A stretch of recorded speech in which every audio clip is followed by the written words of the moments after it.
Friend Larry Hackett, editor of People Magazine. Good morning, all. Good morning. And boy, this 50 Shades of Grey, every time it comes up, it creates a lot of buzz. Charlie Hunnam, people surprised when he got it, surprised when it drops out. We're talking about casting news for a movie that hasn't been made yet.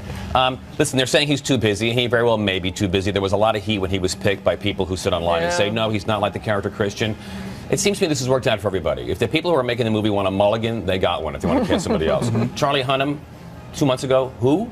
Now everyone knows who Charlie Hunnam is. Maybe how does this work great behind for the everyone. scenes on something like this? I think something like that. I mean, I don't think, frankly, the studio says no to somebody. Once they pick them, they pick them. But maybe he got busy. Maybe somebody said to him, listen, this role that you were going to take, because it was going to make your career, because no one knew who you were, well, they all know who you were now, so you don't need to do it. I'm totally speculating. But maybe, you know, at the end of the day, maybe it's a bit. But it does make sense. How about the female lead? Does that change at all because now this has changed? It hasn't yet. You know, give it time. Yeah. Maybe that'll change, too.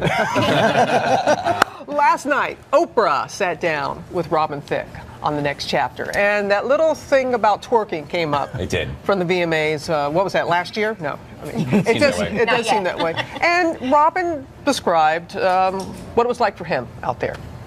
So I'm sitting there, I'm looking up at the sky, and I'm singing. I'm not really paying attention to all that. That's on her. I'm like, people ask me, you know, do you twerk? I go, listen, I'm the twerk-e. I'm twerked upon. So Larry's saying it was all Miley. This is the Casablanca school of interviewing. He was shocked that this happened to him on the show. He knew what was going on. Not very gallant. Not very gallant. No, I don't think so, actually. But he is on Oprah. So again, you know, had that not happened, he would not be on Oprah last night. So this is why. But she said they rehearsed the whole thing. Yeah, they rehearsed the whole thing. This is a nationally televised award show. It doesn't happen by accident. No, they have things called rehearsals during the day. Well, you mean to suggest there was a plan and a strategy there, Larry? Really? It's up to you if you can say that I couldn't possibly. Just have breakfast shows discussing it. No less. That you dare you say that. Again, it worked out for everybody. Also, Kelly Clarkson, Larry, on the show last week. What a wonderful, wonderful woman she is. Happily there with Brandon Blackstock, fiance. Yep.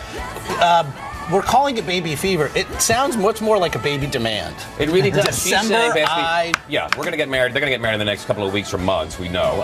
And she's basically saying, my Christmas present, you give me a baby. He has a couple of kids of his own from a prior relationship. And she has said, actually very movingly, that she has found, you know, she was a selfish person. And now taking care of his children has given her a whole new look about what life is about and what parenting is about. That's great. So she's like, this is kind of a new thing on pre-announcements. Chelsea did it a couple weeks ago. Chelsea Clinton saying, 2014, you're the baby. You know, this is social media, right? This is where people get to talk more and more. We get to know a lot more about people that in the old days was shared in conversations over lunch and maybe on the telephone. Yeah. Now, they spray it all over the place, and we all know what their plans are. And speaking of that, Lauren Conrad tweets out a snapshot of her diamond engagement ring and says, yep, we're on with William Tell. Does that become, you know, a big deal? Lauren Conrad, still, she can create a buzz. Well, she can create a buzz. And look, this is somebody who's like a 360-degree celebrity, right? She was on the show. She has a fashion line. People want to know what she's like. I know that she is she's quite a cover star on style magazines, particularly for young women. Yeah. So people want to follow her lifestyle. This is all part of a lifestyle